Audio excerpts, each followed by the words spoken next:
Très chers téléspectateurs de C'est possible de télévision, bienvenue dans Travail pour tous, votre émission entrepreneuriale. Vous savez que nous avons pour habitude de recevoir des figures entrepreneuriales, mais aujourd'hui nous avons un grand plaisir de recevoir un grand modèle qui prouve que le leadership n'est pas seulement une histoire, le leadership n'est pas seulement quelque chose que l'on peut juste comme ça imaginer, mais le leadership est aussi un moyen qui pousse à entreprendre. Une dame est avec nous aujourd'hui, une brave dame que vous allez découvrir d'ici peu, mais permettez-moi d'abord de remercier l'équipe technique de C'est possible de télévision, cette grande équipe qui a toujours été là à la réalisation de différentes émissions. Je vois Landry Kikwakwa, LKD, Rodriguez Obidika, Aristote Diasilwa, ainsi que Fondé Ngwaoula. Je remercie aujourd'hui particulièrement Issa Karmamba pour son assistance. Et alors, comme je l'avais dit, nous avons reçu une dame, une brave dame. Pourquoi je dis brave dame? Parce qu'elle vient d'être primée. Nous allons en parler en tout cas, vous allez la découvrir, nous tous ensemble nous allons la découvrir. Bonjour madame et bienvenue. Bonjour madame, bienvenue, merci beaucoup, je suis très heureuse d'être ici avec vous. Le plaisir est partagé en tout cas. Et si vous pouvez vous présenter auprès de nos téléspectateurs, question pour eux d'avoir une idée sur qui vous êtes. Alors, je suis Lavi Ngongo, je suis présidente de la structure Impact Femmes qui œuvre au sein des universités, notamment à l'université de Kinshasa. Nous sommes aussi à l'université Révérend Kim et avec le temps, nous sommes en train d'extendre nos structures dans différentes universités en fait. Donc, nous travaillons avec les universités. D'accord, merci beaucoup. Vous venez de recevoir un trophée du leadership. Et lorsque vous étiez là assise, on a cité votre nom, qu'est-ce que vous avez ressenti? C'était un moment exceptionnel. Je m'attendais à ça. Je m'attendais à ça parce que j'étais sûre de moi. Je me disais qu'avec le peu d'expérience que j'ai, ce que j'ai pu déjà réaliser jusque-là, j'avais vraiment le profil pour recevoir ces trophées. Et j'étais vraiment très fière de moi. Quand on a cité mon nom, c'est vrai que le cœur battait un tout petit peu, mais après, j'étais vraiment contente de savoir que j'étais primée. J'ai reçu mon trophée, j'étais heureuse. Jusqu'à présent, je suis toujours heureuse d'être primée en fait. Voilà. Et c'était quoi le profil idéal pour obtenir ces trophées? Bon, il a fallu postuler. Et moi, j'ai postulé en tant que flambeau du leadership. Parce que c'est vraiment là où j'exerce un peu plus le leadership. Et j'ai présenté ce que j'ai déjà eu à faire. Après avoir présenté, j'ai démontré. On m'a posé des questions. Il y avait un jury. On m'a posé des questions et j'ai répondu. Il fallait que le public puisse aussi voter, les jurys puissent aussi décider. Et après les différentes prestations, j'avais eu l'honneur d'être primée ce jour-là en tant que première. Et j'étais comme ça la gagnante de cette journée-là. Déjà, c'était à quelle occasion? C'était à l'occasion du Student Award. Student Award organisé par la structure Student Award en coalition avec Unikim Réalité qui œuvre donc au sein de l'université de Kinshasa. Je rappelle que la fois dernière, nous avions reçu M. Jean-C Chibangu, lui qui est l'initiateur de Student Award, également promoteur de Unikin Réalité. Ça, il faut surtout ne pas l'oublier. Aujourd'hui, nous avons le plaisir de recevoir Madame Lavi Ngongo. Elle est primée en leadership par la cérémonie, si on peut le dire comme ça, Student Award à l'Unikin. Alors, Madame Lavi, ces trophées, qu'est-ce qu'il a changé de votre vie? Ça a changé quoi en fait? En fait, en voyant ces trophées, quand je suis rentrée à la maison, je me sentais premièrement fière de moi. Et ça m'a encore redonné ce courage-là de persévérer. Je me suis dit, si et seulement si je pouvais encore percer, si et seulement si je pouvais encore impacter, si et seulement si je pouvais encore faire de grandes choses au-delà de ce que j'ai déjà fait jusque-là, je pense que je pourrais encore avoir plus que ça. Parce que c'est un trophée, c'est vraiment un trophée, mais pour moi, ça représente plus qu'un trophée. Ça représente le début de grandes choses dans ma vie.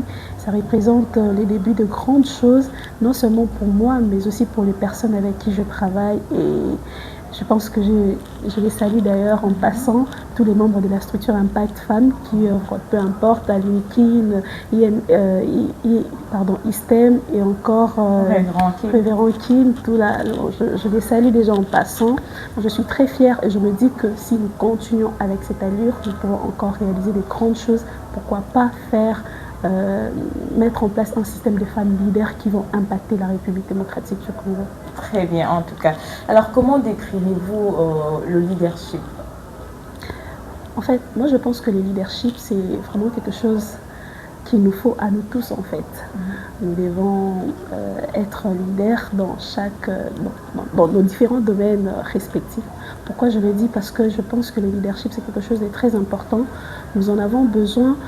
Nous avons besoin d'avoir une idée, un chef de file. Parfois, on a besoin qu'on puisse nous orienter, on a besoin qu'on puisse nous soutenir, on a besoin du mentorat, on a besoin de toutes ces choses-là. Parfois, dans un domaine, on peut vouloir s'élancer, mais si on ne s'y connaît pas, peut-être il y a une personne qui s'y connaît mieux. Petit à petit, vous pouvez avancer ensemble. Moi, je pense que le leadership, ce n'est pas seulement une seule personne qui travaille dans le leadership normalement. Je pense qu'on travaille en collaboration. C'est cette coalition-là des 2, 3, plusieurs personnes qui créent vraiment un leadership solide. Et est-ce qu'on est leader ou bien on apprend à être leader? Ah, ça c'est une question pertinente. C'est une question pertinente. Je pense que il y a des gens qui disent naturellement que parfois, quand vous regardez quelqu'un, il a vraiment le son du leadership, ça s'est dit, même dans la cité, ça s'est dit, tout ça. Mais après, moi, je dis que même si on a vraiment ces sens-là du leadership, on doit aussi travailler ça. Parce qu'on doit développer son aura, on doit développer sa capacité à convaincre les autres. Parce qu'on est leader si on arrive à convaincre un groupe de personnes à adhérer dans sa vision et commencer à travailler ensemble. Et je pense qu'on doit aussi travailler, ça peu importe que l'on puisse déjà avoir ce son-là du leadership, mais je pense aussi que si une personne c'est forge, même s'il n'est pas vraiment né dans ça, mais si c'est forge, il se donne la discipline surtout, peut devenir un bon leader. Et vous, en devenant leader, vous l'aviez apprise? Je pense que le mien, c'est pas vraiment, je vais pas écarter l'aspect d'apprendre parce que nous apprenons quotidiennement, nous apprenons chaque jour. Mais je pense que moi, j'ai toujours été dans ces genres de circonstances. Je peux être à l'école, c'est moi qu'on désigne comme chef de classe. Je peux être à l'université, c'est moi qu'on désigne comme chef de groupe. Partout où je suis, généralement, c'est ce qui m'arrive en fait. Et moi aussi, je ne refuse pas ces opportunités-là de diriger. Et c'est comme ça que je me suis forgée petit à petit avec les personnes qui m'ont précédée aussi, qui m'ont aidée, avec des conseils, des idées et tout. Et je pense que je ne suis pas encore arrivée, mais avec l'aide du Seigneur, ça va passer. Mais quand est-ce que vous vous êtes sentie leader? C'est arrivé comment? Je me suis sentie leader, je crois, en 5e des humanités. En 5e des humanités, l'école où j'étudiais, je faisais quand même, il y avait quand même des choses que je faisais qui étaient remarquables et tout. Mais après, je voyais que les gens s'inspiraient de moi et petit à petit, je commençais à être dans cette casquette de leader. Quand je suis arrivée en 6e des humanités, j'étais dans le gouvernement des étudiants et là encore, j'ai exercé mon leadership. C'était vraiment spécial pour moi parce que je pense que c'était ma première fois d'être comme un chef de file en fait. Et quand je suis arrivée à l'université petit à petit, je me suis dit, bon, pourquoi pas créer une structure? Et je me suis dit, je vais créer une structure qui va beaucoup plus accentuer sur les femmes parce que j'avais constaté, je suis allée d'un problème que j'ai constaté quand je suis arrivée à l'université. J'ai vu que c'était beaucoup plus les hommes qui s'élançaient dans les opportunités, c'était beaucoup plus les hommes qui s'est présentés, peu importe une occasion qui se présente, même dans les élections, le gouvernement des étudiants et tout ce qui va avec, c'était beaucoup plus les hommes qui prenaient les devants, mais les femmes prenaient toujours ces reculs-là. Mais pourquoi les femmes ne veulent pas s'élancer? Parce que peut-être il y a une peur, peut-être ils n'ont pas, elles se disent par exemple que non, je ne vais pas y arriver. Maintenant, il faut mettre une structure en place pour essayer un peu d'éradiquer ces stéréotypes-là des étudiants et tout. Et c'est un peu de leur convaincre qu'elles sont aussi capables. La femme n'est pas la moindre. Si moi je peux le faire, les autres peuvent aussi le faire. Donc c'est comme ça que nous avons mis en place cette structure-là. Et là, je me sens vraiment dans ma peau du leader. Vraiment. Et quel est votre modèle du leadership? J'avoue que vous avez des questions ici. Déjà, moi, j'aime le leadership participatif, comme je l'ai dit tout à l'heure. J'aime associer les gens dans ce que je fais. Je n'aime pas être la seule à décider, la seule à faire tout. Hein, je n'aime pas centraliser le pouvoir, comme on dit. Et moi, je vois un peu ce qui se passe ici dans notre pays. Je me suis inspirée de ce qui se passe dans notre pays. Je vois il y a décentralisation du pouvoir.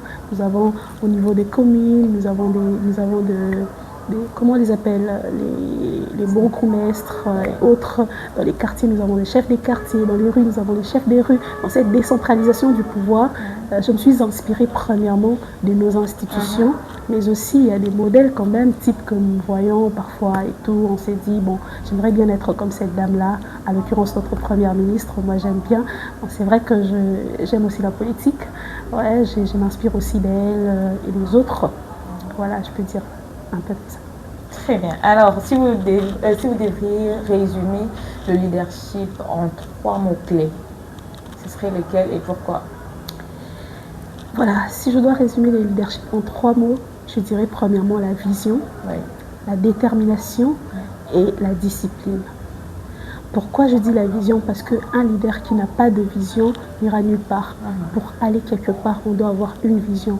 C'est la vision qui nous permet d'avoir cette résilience, même s'il y a des épreuves, même s'il y a des complications. Si nous avons une vision claire de ce que nous voulons faire, je pense que on pourra toutefois petit à petit arriver. Et je parle de la détermination. Pourquoi la détermination? Parce qu'une personne qui n'est pas déterminée, peu importe sa vision, elle peut abandonner. Et quand on est déterminé, on ne regarde pas les obstacles, on ne regarde pas tout ce qui se présente comme barrière. On s'est dit, avec toute la détermination que j'ai, je vais atteindre mon objectif. On se fixe un objectif devant nous, on s'est dit qu'on doit ipso facto l'atteindre. Et je parle de la discipline parce qu'une personne qui n'est pas disciplinée, peu importe la vision, peu importe la détermination, sans la discipline, on ne peut rien faire. En tout cas, la discipline, c'est la mère, c'est la clé. Voilà. Vraiment. Alors, pour vous, un leader, c'est un créateur d'emploi ou un facilitateur d'opportunités? Un leader peut être les deux à la fois. Ok. Ouais, selon moi. Parce qu'un leader peut avoir... être leader n'exclut pas le fait de créer la créativité. Aujourd'hui, moi d'ailleurs, je prône sur la créativité. Je n'aime pas toujours être dans ce que les autres ont fait. Bon, c'est vrai qu'on peut aussi être là pour soutenir ce que les autres ont fait, travailler avec eux. Mais si on crée aussi, ça va nous permettre aussi d'engager d'autres personnes. On peut être créateur d'emplois et tout, mais on peut en même temps jouer le rôle de facilitateur dans le sens où un leader peut avoir peut-être des opportunités qui peuvent se présenter à lui. Je prends un exemple, on peut m'appeler Madame Lavie, vous voyez, nous avons peut-être une opportunité ici. Est-ce que vous avez 2-3 personnes à nous envoyer? Si moi-même je me présente, j'aurais besoin d'avoir 2 personnes avec moi. Et ces personnes-là, je peux les avoir chez moi-même parce que j'ai une structure. Et ces personnes-là seront les personnes qui sont privilégiées. C'est comme ça qu'on peut faciliter cette collaboration avec d'autres personnes et autres. Donc, pour moi, un leader peut être les deux. D'accord. Alors, en tant que femme primée, quel regard portez-vous sur l'accès de femmes aux postes clés? Les femmes doivent d'abord elles-mêmes avoir conscience du potentiel qu'elles représentent et comprendre qu'elles peuvent également être quelque part ou encore dans des postes décisionnels et autres. Mais attention, il y a un piège qui est là. Les femmes aujourd'hui ont souvent l'habitude de se victimiser, de se dire que parce qu'on est les femmes, parce que c'est ci, c'est là. Mais moi, je pense que pour être dans un poste X ou Y, si nous désirons l'être, nous devons d'abord nous former, être compétents, parce que c'est la compétence qu'on attend là-bas. On n'attend pas la féminité, on attend la compétence. Et si nous avons des femmes qui sont compétentes, qui peuvent assumer des grandes responsabilités, pourquoi pas les laisser la place aux femmes de s'exprimer? Moi, je pense que les femmes doivent comprendre d'abord qu'elles doivent se former, elles doivent travailler sur elles-mêmes pour avoir enfin les capacités d'occuper de grands postes. Et comme ça, elles peuvent aussi postuler, avoir du courage, essayer un peu d'enlever cette peur-là, laisser prononcer, laisser présenter. Et je pense qu'avec ça, nous pouvons aussi voir les femmes dans les instances décisionnelles. D'ailleurs, je suis très fière de voir aujourd'hui une femme première ministre. Je suis très fière de voir les femmes qui travaillent dans le gouvernement, les femmes DG. J'ai vu, il y avait remaniement dernièrement, j'ai vu, il y a des femmes que j'ai vraiment vues. Et moi, personnellement, j'étais inspirée. Je me suis dit, prochainement, ça sera moi. Très bien. Et en tant que femme leader, quelles sont les difficultés que vous avez rencontrées depuis les débuts et surtout depuis la création de votre structure beaucoup plus? Ah ouais, ça c'est... On ne doit pas ignorer cet aspect. Ah oui. Il y a toujours des difficultés. Il y a vraiment beaucoup de difficultés, surtout peut-être dans l'organisation des activités. Parce que nous, chez nous, comme j'ai parlé de formation, nous organisons aussi des formations parce que ça part de pair avec nos objectifs. Nous organisons des formations parfois pour essayer un peu de remonter le standing de femmes. Comme ça, elles seront utiles dans la société avec ce que la société nous demande aujourd'hui. Et parfois, nous avons de petits problèmes de financement, par exemple. Et ces problèmes-là peuvent aussi déranger, mais aussi il y a des problèmes qui sont liés aux femmes elles-mêmes. Nous travaillons chaque jour, il y a des obstacles que nous rencontrons parfois, mais bon, on essaie de surmonter. C'est pas facile, mais on s'en sort quand même. Vraiment, c'est pas facile en tout cas. Mais aujourd'hui, nous voyons qu'il y a beaucoup de jeunes femmes, beaucoup de femmes qui veulent également être leaders, qui veulent œuvrer dans le secteur du leadership. Si vous avez un mot à dire à toutes ces femmes-là, que diriez-vous? J'encourage toutes ces femmes parce que je pense qu'aujourd'hui, si nous parlons généralement le 8 mars, généralement on parle de journée de droits des femmes, émancipation de la femme. Il y a une année, on a parlé de 50-50, hommes-femmes, tout ça. Et on peut arriver là, c'est pas pour dire que nous rivalisons avec les hommes, non. On ne rivalise pas avec les hommes, mais on peut arriver à tout ce que nous désirons si et seulement si nous-mêmes nous mettons la main dans la pâte. Parce que si on attend que les autres viennent faire à notre place, c'est comme si on veut une chose et son contraire. Moi, j'encourage toutes ces femmes qui se lancent, qui veulent faire de grandes choses, qui veulent se lancer dans le leadership ou dans autre chose. En tout cas, moi, j'encourage. Je pense que si nous avons beaucoup de femmes qui ont cette mentalité, nous pouvons transformer notre société en une société bien plus inclusive. Vous avez dit que vous avez rencontré beaucoup de problèmes en étant femme leader. Comment avez-vous réussi à maintenir le cap? Voilà. Comme je l'ai dit tantôt, il y a aussi l'aspect détermination. Il y a aussi l'aspect détermination. Si on est déterminé, on ne regarde pas les obstacles. Ça peut arriver, on s'est dit, bon, c'est juste pour un moment, ça va passer. On tient bon et voilà, on s'est dit que voilà, avec tout ce que nous avons eu déjà à surmonter, cette épreuve, on peut encore surmonter et tout en sachant aussi que la vie est une succession des épreuves. On n'attend pas à ce que le chemin soit tout droit, mais on attend quand même à ce que peu importe les difficultés, nous puissions avancer. Mais parlons de votre structure. Vous avez dit que vous avez une structure qui œuvre dans différentes universités. Vous œuvrez dans quoi exactement? Vous avez parlé des formations. Quelle sorte de formation donnez-vous? Bon, nous donnons des formations généralement pour redonner le standing de la femme. Ce que je vais dire, je prends l'exemple. Dernièrement, nous avons organisé une formation sur le développement personnel parce que généralement, pour qu'une personne puisse prendre la décision de passer à l'action, elle doit commencer par se découvrir. Et le thème était d'ailleurs « Je me découvre, je me construis ». Et là, on a eu à inviter les personnes qui ont déjà eu peut-être à passer par là et autres, les personnes qui ont beaucoup plus d'expérience. Elles sont venues, elles nous ont formés. Je pense qu'il y a même des images. Elles nous ont formés, il y a eu même des brevets. C'était vraiment une formation brevetée.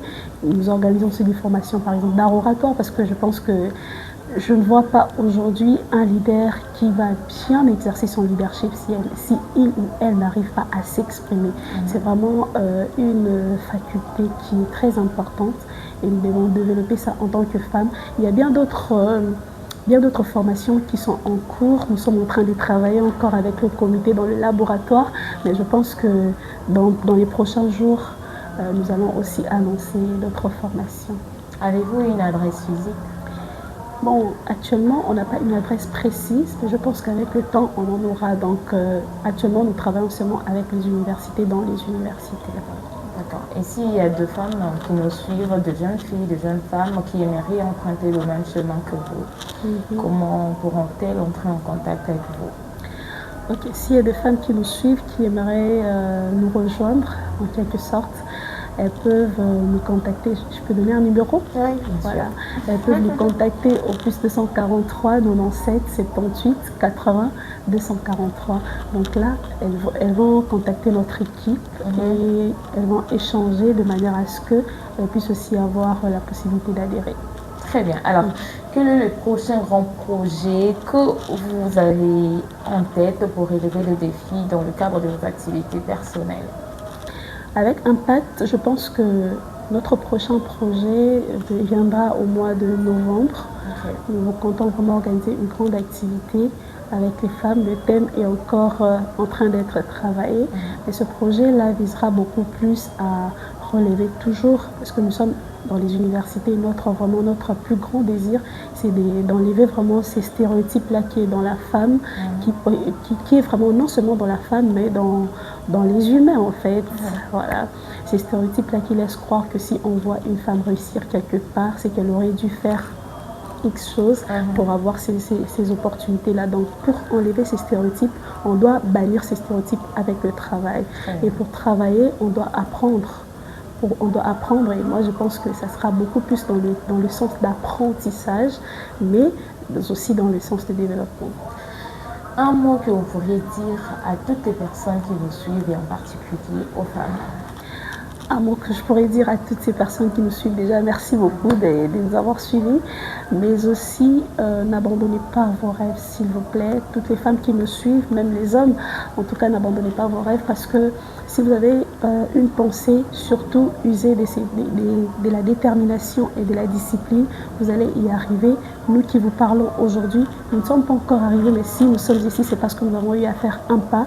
Et si vous commencez par un pas, comme on dit toujours, le voyage de 1000 km commence par un pas. Voilà, si vous faites un pas, je pense que avec le temps, ça va aussi avancer. Donc ne perdez pas espoir. Faites le premier pas, avancez avec certitude et ça va marcher. Et à toutes les femmes. À toutes les femmes du monde, croyez en vous, soyez déterminés, mais aussi travaillez, parce que si vous voulez aspirer à des grandes responsabilités, si vous aspirez à des grandes responsabilités, vous ne devez pas aspirer à ces responsabilités justement avec les profils de femmes. Que ces profils-là des femmes ne soient pas comme je ne sais pas trop comment le dire, comme un outil ou encore un outil que vous allez employer, que non, voilà, nous avons postulé avec les hommes vu que je suis la seule femme, c'est-à-dire on va certainement me prendre. Non, on n'est pas à la recherche de la femme dans les grandes institutions, on est à la recherche des compétences. Et si la femme est porteuse de ces compétences, on peut facilement l'avoir. Donc travaillons sur nous-mêmes de manière à ce que nous puissions avoir les compétences que la société recherche. Alors Madame Lavie, nous sommes presque arrivés à la fin. Je ne sais pas si vous avez un message à lancer ou peut-être la réponse à une question que nous n'avons pas posée.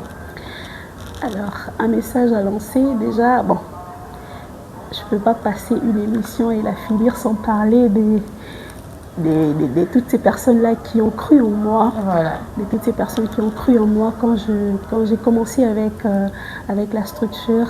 C'est vrai que ce n'était pas facile. Il y a des gens qui ont cru en moi, qui m'ont poussé de l'avant. Là, je salue d'ailleurs en passant M. Gédéon Mouengé, qui m'a toujours soutenu avec des conseils à chaque fois, même quand je sens que ça ne va pas, mais il est toujours là. Il y a aussi beaucoup d'autres personnes qui m'ont soutenu. Je leur dis déjà merci et je remercie toute la structure d'avoir cru en moi, parce que voir une personne sortir de nulle part, présenter sa vision et vous acceptez d'adhérer, c'est pas facile. Et là, je pense que c'est vraiment quelque chose à encourager. Je pense que c'est vraiment quelque chose à louer et je les salue déjà en passant. Merci beaucoup aussi à vous d'avoir accepté. Merci à Student Award, merci à Monsieur Jancy, le coordonnateur, et à toutes ces personnes qui ont été là pour me soutenir pendant ce moment où la réception de mon trophée et autres. Voilà. Merci beaucoup à vous d'avoir répondu présente à notre invitation. Merci. Merci également à vous, très chers téléspectateurs, vous qui étiez là nombreux à suivre Travail pour tous. Je vous rappelle que nous sommes diffusés chaque lundi à 11 heures et en rediffusion mercredi à 21 heures sur C'est Possible Télévision, la seule chaîne qui a la capacité de changer votre futur. Alors, on se retrouve prochainement pour un nouveau numéro. D'ici là, portez-vous bien et au revoir.